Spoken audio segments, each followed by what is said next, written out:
ఎలా ఉంటుంది సార్ జగన్ గారికి మీకు లైజనింగ్ గవర్నమెంట్లో ఉన్నా లేకపోయినా కూడా డైరెక్ట్గా వెళ్ళి అన్న కూర్చో మాట్లాడు దా అన్న ఏంటి ఏం చేద్దామని అంటే అడిగే జగన్ డిస్కషన్స్ గారు నా ఉంటాయా? పట్ల బాగా ఆప్యాయంగా ఉంటాడు మామూలుగానే. ఉమ్, మామూలుగానే జగన్ గారు ఎట్లంటే కొద్దిగా తన పట్ల నమ్మకంగా ఉన్న వాళ్ళంటే బాగా లైక్ చేస్తాడు. ఉమ్, అయితే అది పెద్ద ఎగ్జిబిట్ చేయడు జగన్ గారు. ఉమ్, అసలు మాట్లాడిస్తాడో లేదో అన్నట్టు ఉంటుంది కానీ బట్ ఆయన ఉమ్, ఎలక్షన్స్ అప్పుడు నాకు సీటు ఇవ్వరాదు అని ఎంతమంది ప్రయత్నం చేసినా జనరల్గా నన్ను ప్రిఫర్ చేస్తాడు జగన్. ఉమ్, ఎందుకంటే తను ప్రతిపక్షంలో ఉన్నప్పుడు బాగా గట్టిగా నిలబడ్డాం అనేటువంటి ఆప్యాయత ఉంటాయి. ఉమ్, అంతేకాకుండా జగన్ గారికి తెలుసు నా గురించి కూడా, నా పట్ల సదాభిప్రాయంతోనే ఉంటారు జగన్ ఉమ్. గారు. కానీ 5 ఏళ్ళు పవర్లో ఉన్నప్పుడు విశ్వేశ్వరరెడ్డికి అన్యాయం జరిగింది అనేటువంటి ఆరోపణ కూడా ఉంది. ఏదో ఒక పదవో లేదంటే జిల్లాకి సంబంధించి ప్రాధాన్యత గుర్తింపు వస్తుంది, అప్పుడు ప్రతిపక్షంలో ఉన్నా కూడా మన కోసం నిలబడ్డాడు, ఒక్క ఎమ్మెల్యేనే ఉన్నాడు, పార్టీ మారకుండా ఉన్నాడు. కానీ 5 ఏళ్ళు ఎందుకు విశ్వేశ్వరరెడ్డిని మనం గుర్తించలేదని మీ క్యాడర్ చాలా డిసప్పాయింట్మెంట్ అయింది. అంటే చాలామందికి ఎమ్మెల్సీ పదవులు ఇచ్చినప్పుడు అప్పుడంతా నా పేరు పత్రికల్లో అంతా వచ్చేది. ఉమ్, అప్పుడు నాకు రాకపోయేటప్పటికి అట్లా ఫీల్ అయ్యేటువంటి వాళ్ళు. జగన్ గారు అప్పుడు ఏమంటే ప్రాబ్లమ్ ఆఫ్ ప్లెంటీ ఎక్కువ అయిపోయినారు ఎమ్మెల్యేలు. ఎక్కడ చూసినా వైఎస్ఆర్ పార్టీనే ఉంది. నేను కూడా ఎక్కువ పోయి అట్లా విజయవాడలో ఉండడం, ఆడ ఆఫీసర్ ఉండడం అట్లాంటివన్నీ చేసేవాడిని కాదు నేను మామూలుగా. ఉమ్, నియోజకవర్గము జిల్లాలోనే ఎక్కువ ఉంటాను నేను మామూలుగా. తప్ప జగన్ గారు అట్లా ఉద్దేశంగా నన్ను పక్కన పెట్టాలని అట్లా చెయ్యాడు. ఉమ్, ఏదన్నా మిస్ అయి ఉంటారు అంతే. అంటే కేడర్కి కొంత డిసప్పాయింట్మెంట్ ఉంటుంది కదా, అరే మా లీడర్ ఎదిగితే బాగుండని, ఆ గుర్తింపు రాలేదని ఉంటుంది. డిసప్పాయింట్మెంట్ కంటే ఒక్కడే ఎమ్మెల్యేగా ఉన్నాడు కదా అప్పుడంతా కూడా పార్టీ కోసం చేశాడు కాబట్టి అప్పుడు వాళ్ళందరూ చంద్రబాబు నాయుడు గారు మా నియోజకవర్గానికి వచ్చినప్పుడు కానీ జిల్లా పరిషత్ మీటింగ్స్ జరిగినా నేను ఒక్కడనే ఉండేవాడిని. ఉమ్, మా జెడ్పీటీసీలు ఎంపీపీలు కూడా చాలా తక్కువ ఉండేవాళ్ళు జిల్లాలో.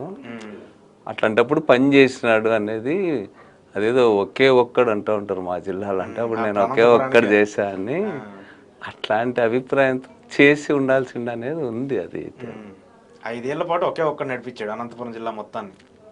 అంటే పార్టీ అంతా ఉంది ఉంది కానీ బట్ ఎమ్మెల్యేగా నేనున్నా కాబట్టి జనరల్గా ఈ రోజు పాలిటిక్స్లో ఎమ్మెల్యేలకి వాళ్ళకి చాలా ప్రాధాన్యత ఉంటుంది కాబట్టి అప్పుడు నేను గట్టిగా నిలబడ్డానే అప్రిషియేషన్ ఉండేది జనంలో. అయితే రెండోసారి విశ్వాకి ఏదో ఒకటి ఇచ్చిండాలి అనేది అయితే ఉంది అది. బట్ జగన్ గారు సీటు అవన్నీ అయితే నాకే ఇచ్చాడు. ప్రజల్లో కూడా నాకు కూడా సర్వేస్ చేసినప్పుడు అప్పుడంతా కూడా నాకే హయ్యెస్ట్ వచ్చేది. అంతేకాకుండా జగన్ గారు కూడా ఆప్యాయంగానే నా పట్ల వ్యవహరించేవాడు. వేరే లీడర్స్ కూడా అనేవాళ్ళు విశ్వేశ్వరరెడ్డి అంటే ఆయన మార్చాడు, ఆయన్నే పెడతారు క్యాండిడేట్గానే ఒక ఇది ఉంది అక్కడంతా. అని చెప్పడా ఎప్పుడన్నా సారీ అన్నా నేను నీకు చేయలేకపోయాను ఏంటి అని? అట్లాంటిది మాట్లాడు, నేను కూడా అడగను అట్లాంటివన్నీ. ఆయన కూడా అట్లాంటి కామెంట్ ఎప్పుడు చేయాలి. మామూలుగా బాగా ఆప్యాయంగా ఉంటాడు. అంటే నాకొక్కడని కాదు కదా, అప్పుడు ఎందుకు ఆ గ్యాప్ వచ్చింది. జగన్ గారి కాన్సన్ట్రేషన్ అంతా గవర్నమెంట్ మీదే ఉన్నింది. ఈ వెల్ఫేర్ స్కీమ్స్ ఎట్లా నడపాలా ఇవన్నీ కూడా గవర్నమెంట్ని అడ్మినిస్ట్రేషన్ మీదే దృష్టి అంతా, పార్టీ మీద పెట్టలేదు, అవసరమైనంత దృష్టి పెట్టాల. పార్టీని ప్రభుత్వాన్ని రెండు కలిపి నడిపిండింటే బాగా చాలా సక్సెస్ అయ్యాడు. జగన్ గారు చేసినవి చిన్న విషయాలు కాదు. నేను ఎవరో సినిమా తందేల్ సినిమాకి పోతే చెప్తున్నారు. జగన్ గారు చాలా హ్యూమనిస్ట్, చాలా మానవతా దీంతో చేస్తాడు. అయితే రాజకీయం కూడా చేయాల్సిందే కదా, దాంట్లో కొంత వెనక్కబడ్డాము. ఎందుకు జగన్మోహన్ రెడ్డి గారు ఎమ్మెల్యేలతో కనెక్షన్ పెట్టుకోలేకపోయారు 5 ఏళ్ళు? ఎమ్మెల్యేలు కావచ్చు, మీ ఇన్ఛార్జీలు కావచ్చు, మీలాంటి వ్యక్తులు కావచ్చు, ఎందుకు పార్టీకి పక్కన పెట్టేసి కొంతమంది వ్యక్తులకి సంబంధించి మీరే చూసుకోండి అనే విధంగా పెట్టేశారని చెప్పేసి టీడీపీ అంటే జగన్ గారికి ముందు నుంచి కూడా నేను ఒకసారి వెస్ట్ గోదావరి జిల్లాకు అప్పుడు నేను ఏదో ఎలక్షన్ రివ్యూకి పోయా. వాళ్ళు అంటా ఉన్నారు అప్పుడు ప్రజలు జగన్ మధ్యలో మేము లేమా అని.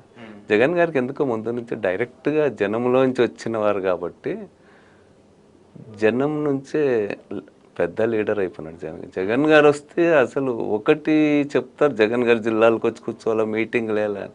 జగన్ గారు ఒకవేళ మీటింగ్లు వేయాలా, సమీక్ష చేయాలని వచ్చినా కూడా అవి జరగవు. ఎందుకంటే ఆయన మాస్ లీడర్. ఒక ఆఫీస్లో వేసినారంటే ఆఫీస్ పైన టేబుల్స్ ఎక్కుతారు, చైర్లు ఎక్కింటారు, మొత్తం గోడలన్నీ ఎక్కింటారు.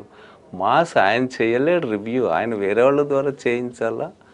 అయితే హైదరాబాద్ ఇక్కడ స్టేట్ సెంటర్లో కొద్ది లీడర్షిప్తో మరింత ఎక్కువ చేసిండాలన్న అభిప్రాయం అయితే ఉంది చాలా మందిలో. ఓకే. ఎక్కువ భాగం ఈ ఐపాక్ టీమ్స్ అవన్నీ కూడా ఏదో ఒక ఈవెంట్ మేనేజ్మెంట్స్ మాదిరి కొన్ని జరిగాయి. అవి కొన్ని జరిగే ఇబ్బందులు అవి అట్లాంటివి జరిగాయి. అప్పుడు మాకు ఎమ్మెల్యేలకు పార్టీ లీడర్లకు ప్రాధాన్యత రాలేదనేటువంటి అభిప్రాయం ఉంది. అది వాస్తవం కూడా. అది జగన్ గారు కూడా నిన్న మొన్న మాట్లాడినప్పుడు కూడా క్యాడర్కి సంబంధించి పార్టీకి సంబంధించి మాట్లాడినప్పుడు కూడా అది రికగ్నైజ్ చేశాడు. జగన్ గారు కూడా అంత రాజశేఖర రెడ్డి గారు చనిపోయిన తర్వాత వచ్చాడు, చాలా హీరోయిక్గా ఫైట్ చేశాడు, ప్రజల సమస్యలు తీసుకున్నాడు, వేల మందితో 48 hours అట్లాంటి ధర్నాలు చేసి నిరాహార దీక్ష చేసి కొత్త ఒరవడి తీసుకొచ్చినాడు. ఆయన ఒక్కసారిగా సీఎం గారు అయినారు. తర్వాతి కాలంలో ఇంకా డక్కి ముక్కి వండటలు వస్తాయి. ఈసారి చాలా నేర్చుకుంటారు జగన్ గారు. జగన్ గారు మామూలుగానే చాలా తెలివైన వాళ్ళే జగన్ గారు. ఇప్పుడు ఇంకొన్ని నేర్చుకోతాం. కానీ జగన్ గారు స్పీచెస్లో అప్పుడంతా కూడా ఆయన సీఎంగా ఉన్నప్పుడు ఫస్ట్లో నేను కులం చూడను, మతం చూడను, పార్టీ చూడను, అర్హత ప్రాతిపదికగా అన్నీ చేస్తా అన్నాను. అప్పుడు ఈవెన్ నేను చూసా కమ్మాస్ కానీ ఇతరులు కూడా దాన్ని బాగా లైక్ చేసేవారు, అట్రాక్ట్ అయ్యారు ఆయన మాటలకి. అట్లా ప్రారంభించిన వాడు తర్వాత కాలంలో ఎందుకో క్లాస్ వార్ అనే మాటలు, క్లాస్ వార్ సిచ్యుయేషన్ అట్లాంటివి ఇప్పుడు గ్రామాల్లో లేవన్నమాట. ఎప్పుడు 60s అప్పుడు కమ్యూనిస్ట్ పార్టీలు అవన్నీ చెప్పేవాళ్ళు. ఇప్పుడు అంత తీవ్రమైనటువంటి దోపిడీ గ్రామాల్లో వైరుధ్యాలు లేదు, అంత తీవ్రమైన అంటే క్లాస్ వార్ అనేటువంటి దాన్ని ఇదయ్యేటట్టుగా లేవన్నమాట. అవి కొంతమందికి నచ్చలా. తర్వాత జగన్ గారు నా బీసీ, నా ఎస్సీ, నా ఎస్టీ అవి అనడం వల్ల ఆల్రెడీ వాళ్ళు జగన్తోనే ఉన్నారు ఈ వెల్ఫేర్ స్కీమ్స్ వీటన్నిటి. అదే టైంలో కొన్ని అప్పర్ క్యాస్ట్లు కూడా జగన్ గారితో ఉన్నారు. మీ క్యాస్ట్ కూడా మీకు సపోర్ట్ చేయలేదు.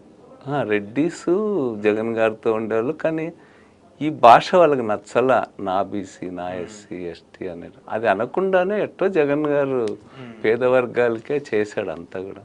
జగన్ గారు pro poor, pro villages, pro రైతులు అయినా అట్లాంటివన్నీ ఉన్నాయి. బట్ దీన్ని బాగా వాడుకున్నారు వాళ్ళు, దుష్ప్రచారం చేశాను.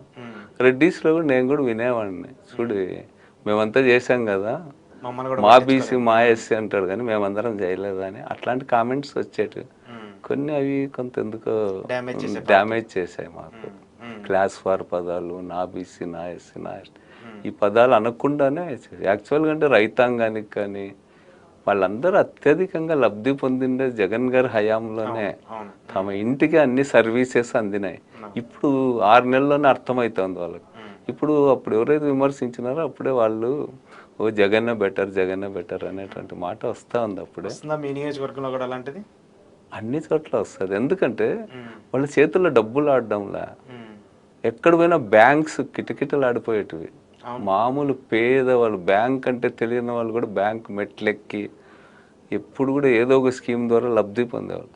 ఇప్పుడు మా అకౌంట్లోకి ఒక పైసా కూడా డబ్బులు పడడం లేదనేటువంటిది వాళ్ళకి స్వయంగా అనుభవంతో చూస్తూ ఉన్నారు. రైతాంగం కూడా వాళ్ళు ఈ పేద ప్రజలకి ప్రయోజనాలన్నీ అందించేలోగా రైతులకి కూలీల మధ్య వైరుధ్యం ఉంటుంది గ్రామాల్లో మామూలు. అందుకని మాకు కూలికి రావడంలో వీళ్ళంతా అని ఫీల్ అయ్యేవాళ్ళు అప్పట్లో.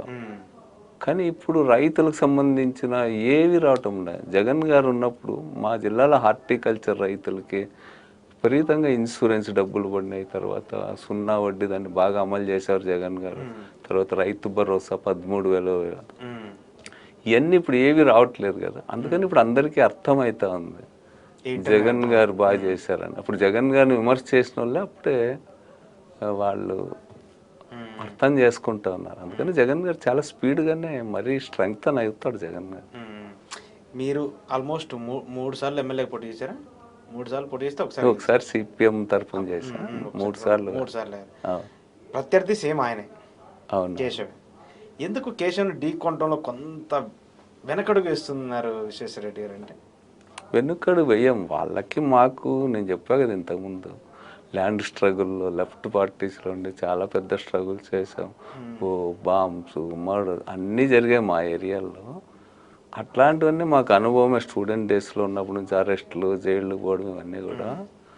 కాకపోతే అక్కడ వచ్చింది ఏమంటే మేము మామూలుగా లెఫ్ట్ బ్యాక్గ్రౌండ్లో వచ్చినవన్నీ. నేను నా రాజకీయం వేరుగా ఉంటుంది, వాళ్ళ రాజకీయం వేరుగా ఉంటుంది. మామూలుగా ఎప్పుడు నేను జనంలోనే ఉంటారు.